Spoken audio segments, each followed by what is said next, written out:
नमस्कार दोस्तों, मैं हूं सूरज। एक बार फिर से स्वागत है आपके ही अपने यूट्यूब चैनल हिंदी विद सूरज में। तो दोस्तों, आज की जो वीडियो है ये बहुत ही खास होने वाली है, क्योंकि इस वीडियो से सीधे डायरेक्ट हमें प्रश्न देखने को मिलते हैं। दोस्तों, इसमें हमें आदिकाल का नामकरण और आदिकाल के प्रथम कवि, इन दोनों को मैंने एक साथ रखा हुआ है दोस्तों, ताकि हम आदिकाल के कि किसने आदिकाल के नामकरण को क्या बोला है और आदिकाल को किस किस प्रस्तोता ने किसको प्रथम कवि आदिकाल का माना है दोस्तों। तो आदिकाल के प्रथम हम पहले करेंगे आदिकाल का नामकरण। ठीक है दोस्तों, आदिकाल के नामकरण और इसके बाद हम क्या करेंगे, आदिकाल के प्रथम कवि। और अगर आपको ये वीडियो अच्छी लगती है तो प्लीज़ वीडियो को लाइक करेंगे, चैनल को सब्सक्राइब करेंगे और एक प्यारा सा कमेंट कर देंगे दोस्तों। तो दोस्तों, पहले प्रश्न की तरफ बढ़ते हैं। आदिकाल का नामकरण। ठीक है दोस्तों, आदिकाल का नामकरण तो इतिहासकार हमने सबसे पहले लिख दिए हैं और उसके पीछे लिख दिया उन्होंने नामकरण। कौन से इतिहासकार ने क्या नामकरण किया था दोस्तों। तो दोस्तों, सबसे पहले नाम किसका आ रहा है, देखो, हजारी प्रसाद द्विवेदी का। तो हजारी प्रसाद द्विवेदी ने आदिकाल के लिए क्या नाम बोला था, आदिकाल ही रखा था। तो याद रखिएगा दोस्तों कि आदिकाल को आदिकाल किसने बोला है, हजारी प्रसाद द्विवेदी ने बोला है। दूसरा नाम किसका आ रहा है, रामचंद्र शुक्ल जी का आ रहा है। रामचंद्र शुक्ल जी ने आदिकाल को क्या बोला है, वीर गाथा काल बोला था दोस्तों। क्या बोला है उन्होंने, वीर गाथा काल। अब बढ़ते हैं अगली तरफ, तीसरे प्रश्न की तरफ। तीसरे प्रश्न में देखते हैं तो महावीर प्रसाद द्विवेदी। ठीक है दोस्तों, महावीर प्रसाद द्विवेदी ने आदिकाल को क्या बोला है, बीज वपन काल बोला है। चौथे में आ रहे हैं राम कुमार वर्मा जी। ठीक है, राम कुमार वर्मा जी ने आदिकाल को क्या बोला है, संधि एवं चारण काल बोला था दोस्तों। तो मैं एक छोटी सी बात, एक छोटा सा प्रश्न आपने से पूछना चाह रहा हूँ कि हजारी प्रसाद द्विवेदी का जन्म कब हुआ है दोस्तों, बताइए। हजारी प्रसाद द्विवेदी का जन्म कब हुआ था, बताइए दोस्तों मुझे जरा सा। 1800 या 1900, बताइए। 1907 को हुआ था। और हजार रामचंद्र शुक्ल का 1884 में जन्म हुआ है। महावीर प्रसाद द्विवेदी की अगर हम बात करते हैं तो दोस्तों, महावीर प्रसाद द्विवेदी का जन्म कब हुआ है, बताइए। महावीर प्रसाद द्विवेदी का अगर हम बात करते हैं तो 1864 में हुआ है। ठीक है दोस्तों, अब बढ़ते हैं अगले प्रश्न की तरफ। राम कुमार वर्मा का हमने कर दिया, 1905 का इनका जन्म है। अब अगला प्रश्न है मिस्र बंधु। तो मिस्र बंधु ने आदिकाल को क्या बोला है दोस्तों, आरंभिक काल बोला है। ठीक है दोस्तों, आदिकाल को मिस्र बंधु ने बोला आरंभिक काल। अब बात करते हैं छठे नंबर पर कौन आ रहे हैं, गणपति चंद्र गुप्त। तो गणपति चंद्र गुप्त ने आदिकाल के लिए, देखो, दो नाम से क्वेश्चन बन जाता है। गणपति चंद्र गुप्त ने एक तो बोला है प्रारंभिक काल, हमें अधिकतर प्रारंभिक काल मिल जाता है और कहीं कहीं पे हमें इनका देखने को शून्य काल भी मिल जाता है। तो ज़्यादा चांस है कि हमारे लिए प्रारंभिक काल को ही आप याद रखें।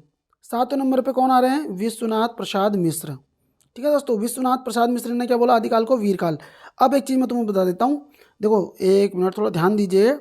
वीर गाथा काल रामचंद्र शुक्ल ने बोला है और वीर काल विश्वनाथ प्रसाद मिश्र ने बोला है।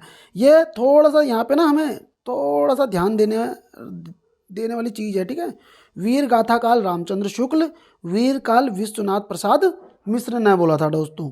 ठीक है, अगला 8वें नंबर पे कौन आ रहे हैं, धीरेन्द्र वर्मा। धीरेन्द्र वर्मा ने आदिकाल के लिए क्या नाम बोला है, अपभ्रंश काल। ठीक है, क्या बोला है, अपभ्रंश काल बोला है। और अगले नाम किसका रहा है, चंद्रधर शर्मा गुलेरी। और चंद्रधर शर्मा गुलेरी ने क्या बोला है, अपभ्रंश काल ही बोला है। मैं आपको बता दूंगा, देखो,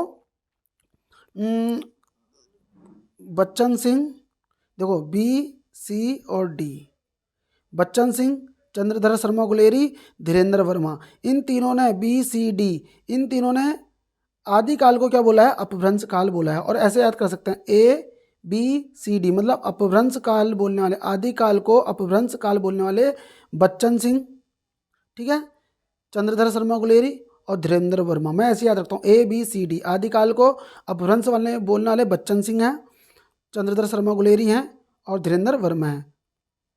अगला प्रश्न की तरफ चलते हैं। धीरेन्द्र वर्मा हो चुका है गिरियर्सन। तो दोस्तों, गिरियर्सन ने आदिकाल को क्या बोला है, चारण काल कहा था दोस्तों। ठीक है, पृथ्वीनाथ कमल कुल श्रेष्ठ, अगला नाम आ रहा है पृथ्वीनाथ कमल कुल श्रेष्ठ ने क्या बोला आदिकाल को, अंधकार काल। ठीक है, पृथ्वी में हमेशा क्या हो जाएगा, सूरज नहीं उगेगा तो अंधेरा, अंधेरा कहाँ हो जाएगा, पृथ्वी में अंधेरा हो जाएगा। ठीक है दोस्तों, रमाशंकर शुक्ल रसाल, सबसे ज़्यादा पूछा जाने वाला प्रश्न है दोस्तों। ये क्या प्रश्न है कि आदिकाल को जय काव्य काल किसने कहा दोस्तों, ये बहुत ज़्यादा पूछा जाता है। तो आदिकाल को जय काव्य काल कहने वाले व्यक्ति कौन थे, रमाशंकर शुक्ल रसाल ने आदिकाल को क्या बोला है, जय काव्य काल या बाल्यकाल, बाल्यकाल भी नहीं पूछा जाता ज़्यादा, लेकिन फिर भी आप याद रखेंगे। रमाशंकर शुक्ल रसाल ने जय काव्य काल भी बोला है और बाल्यकाल भी बोला है, लेकिन परीक्षाओं में सिर्फ जय काव्य काल ही पूछा जाता है कि जय काव्य काल किसने कहा है, रमाशंकर शुक्ल रसाल ने। अगला नाम आ रहा है राम खिलावन पांडे। देखो भाई, राम खिलावन पांडे, खेलते खेलते, देखो मैंने क्या रखा है, खेलते खेलते क्या हो जाता है, संक्रमण हो जाता है। अगर संक्रमण वाले व्यक्ति के साथ खेलते खेलते भी हमें क्या हो सकता है, संक्रमण हो सकता है। राम खिलावन पांडे, संक्रमण काल।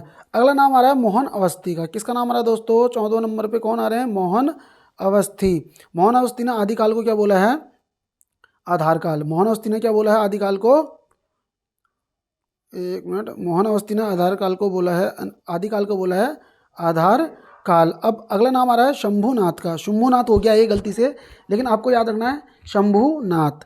तो आदिकाल को शंभुनाथ ने किस नाम से अभिहित किया था, तो प्राचीन काल। ठीक है, शंभुनाथ ने क्या बोला, प्राचीन काल। और वासुदेव, देखो वासु उ और उद्भव, वासु का उ और उ से ही उद्भव करा देना, वासु उद्भव, इस तरीके से। तो वासुदेव ने क्या बोला था, उद्भव काल बोला था। ठीक है दोस्तों, अब बच्चन सिंह का मैं आपको बता चुका हूँ, देखो A B C D, Bachchan Singh ने क्या बोला है, अपभ्रंश काल बोला है दोस्तों। ठीक है, अब बात करते हैं, अगला नाम आ रहा है किसका, श्याम सुंदर दास का। तो आदिकाल में देखो 18 नामकरण हमने बता दिया आपको। श्याम सुंदर दास ने आदिकाल को क्या बोला है, वीरकाल बोला है। देखो दोस्तों, विश्वनाथ प्रसाद मिश्र ने भी वीरकाल बोला था, याद रखिएगा आप। वीर गाथा काल रामचंद्र शुक्ल ने बोला है। श्याम सुंदर दास ने वीरकाल या अपभ्रंश काल बोला है दोस्तों। ठीक है, आदिकाल के लिए श्याम सुंदर दास ने अपभ्रंश काल भी बोला है और वीरकाल भी बोला है, लेकिन इन दोनों में भी आने पे आप अपभ्रंश को ज़्यादा प्रायिकता देंगे दोस्तों। ठीक है, अब क्या बोल रहा है अगला प्रश्न में देखते हैं। आदिकाल के प्रथम कवि, आदिकाल के प्रथम कवि किसने, किस कवि को आदिकाल का प्रथम कवि माना था दोस्तों। ठीक है, तो उसमें सबसे नंबर 1 पे क्या, देखो क्या बोलना है, प्रस्तोता, मतलब किसने प्रस्तुत किया और क्या प्रथम कवि किसको माना। तो बढ़ते हैं अगले प्रश्न की तरफ। तो सबसे पहले देखो किसका नाम आ रहा है, राहुल सांकृत्यायन का। किसका नाम आ रहा है दोस्तों, राहुल सांकृत्यायन ने आदिकाल का पहला कवि किसे बोला है, सरहपाद को बोला है या सरहपा को बोला है, और इसका समय क्या बताया था उन्होंने, 769 ईस्वी। ठीक है, सरहपाद वही है जिनके दोहा कोश 32 ग्रंथ थे, और दोहा कोश सबसे प्रसिद्ध रचना है इनकी। और दोहा कोश का प्रकाशन जो संपादन किया था प्रबोध चंद्र बागची ने किया था दोस्तों, सरहपा। ठीक है, हिंदी में दोहा और चौपाई शैली का जो हमें प्रथम उदाहरण मिलता है देखने को, वो सरहपाद की रचनाओं में ही मिलता है। अब बात करते हैं शिव सिंह सेंगर। अगला नाम किसका आ रहा है दोस्तों, शिव सिंह सेंगर ने किसको बोला है, पुष्प कवि को या पुण्य कवि को बोला है आदिकाल का पहला कवि। और शिव सिंह सेंगर ने इसकी सदी बताई थी 7वीं, क्या बोली थी, 7वीं सदी बोली थी। लेकिन हजारी प्रसाद द्विवेदी आते हैं और वो बोलते हैं ये तो 9वीं सदी के हैं, किसके हैं, 9वीं सदी के हैं। लेकिन वो भी गलत मान लिया जाता है और सबसे सही माना क्या गया, 972 माना गया। और वो कौन सी सदी चली जाती है, 10वीं सदी। तो शिव सिंह सेंगर ने पुष्प कवि की जो, पुष्य या पुण्य कवि की जो अवधि मानी थी या उनका जो जन्म वाला समय माना है वो 7वीं सदी माना है। हजारी प्रसाद द्विवेदी ने 9वीं माना था। लेकिन हुआ क्या, 972 10वीं सदी इनको माना जाता है। लेकिन हम फिलहाल इतना याद रखेंगे, शिव सिंह सेंगर ने आदिकाल का प्रथम कवि किसको बोला है, पुष्प या पुण्य कवि को बोला है दोस्तों। अब बढ़ते हैं अगले प्रश्न की तरफ। गणपति चंद्रगुप्त। ठीक है दोस्तों, गणपति चंद्रगुप्त ने आदिकाल का पहला कवि किसे बोला है, आदिकाल के प्रथम कवि किसे बोला है, शालिभद्र सूरी को बोला है। ठीक है, शालिभद्र सूरी भरतेश्वर बाहुबली रास इन्होंने लिखी थी 1184 में। और भरतेश्वर बाहुबली रास की सबसे खासियत क्या है कि जैन रास काव्य परंपरा को हिंदी में परिवर्तित करने का काम किसने किया था, शालिभद्र सूरी ने किया था दोस्तों।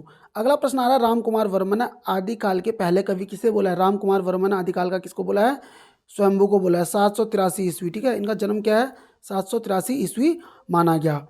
अब देखते हैं अगले राइटर का नाम, हजारी प्रसाद द्विवेदी। ठीक है दोस्तों, हजारी प्रसाद द्विवेदी ने आदिकाल का प्रथम कवि किसको बोला, अब्दुल रहमान को बोला है। अब्दुल रहमान पहला ऐसा मुस्लिम व्यक्ति जिन्होंने हिंदी में रचनाएं करी हैं या अपभ्रंश में रचना करी थी, अब्दुल रहमान। और कौन सा ग्रंथ था, संदेश रासक, 12वीं सदी का उत्तरार्ध और 13वीं सदी का पूर्वार्ध था। ठीक है, अब बात करते हैं, देखो बच्चन सिंह, अगला नाम किसका आ रहा है, बच्चन सिंह का आ रहा है। तो बच्चन सिंह ने आदिकाल का प्रथम कवि किसको माना है, विद्यापति को। दोस्तों ये हर किताबों में हमें देखने को फैक्ट नहीं मिलेंगे, लेकिन बच्चन सिंह ने आदिकाल का प्रथम कवि किससे बोला है, विद्यापति को बोला है। अब अगले नाम किसका आ रहा है, चंद्रधर शर्मा गुलेरी। चंद्रधर शर्मा गुलेरी ने किसको बोला है आदिकाल का प्रथम कवि, राजा मंजू को बोला था, 993 ईस्वी। चंद्रधर शर्मा गुलेरी ने आदिकाल का प्रथम कवि से बोला, राजा मुंज को बोला है। अब बात करते हैं शुक्ल की। तो राजा शुक्ल ने, देखो एक चीज़ बता रहा हूँ मैं, शुक्ल ने किसको बोला है? राजा मुंज, एक मिनट, राजा मुंज व भोज, ठीक है दोस्तों, राजा मुंज व भोज को बोला है, ठीक है। 993 समय था राजा मुंज। अब अगली लाइन देखो क्या बोल रहा है ये, एक लाइन देखो, राहुल सांकृत्यायन द्वारा स्वीकृत, ओहो ये सन गलत हो चुका है, मैं इसे सही कर दूंगा। राहुल सांकृत्यायन क्या बोल रहा है? राहुल सांकृत्यायन द्वारा स्वीकृत सिद्ध सरहप्पा का को हिंदी का प्रथम कवि माना जाता है। जो राहुल सांकृत्यायन ने सिद्ध सरहप्पा को पहला कवि बोला था, उन्हीं को हिंदी का पहला कवि भी माना जाता है। और इनका जो सन है वो गलत हो गया यहाँ पे टाइपिंग में, 769 ईस्वी है, ठीक है। और हिंदी की पहली रचना कौन सी है? अगर आप वीडियो देख रहे हैं तो प्लीज़ कमेंट करिए, ठीक है दोस्तों,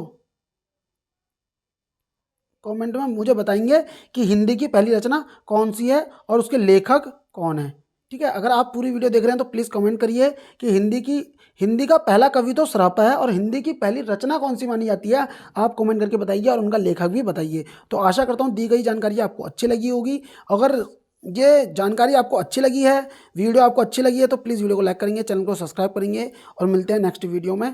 थैंक यू।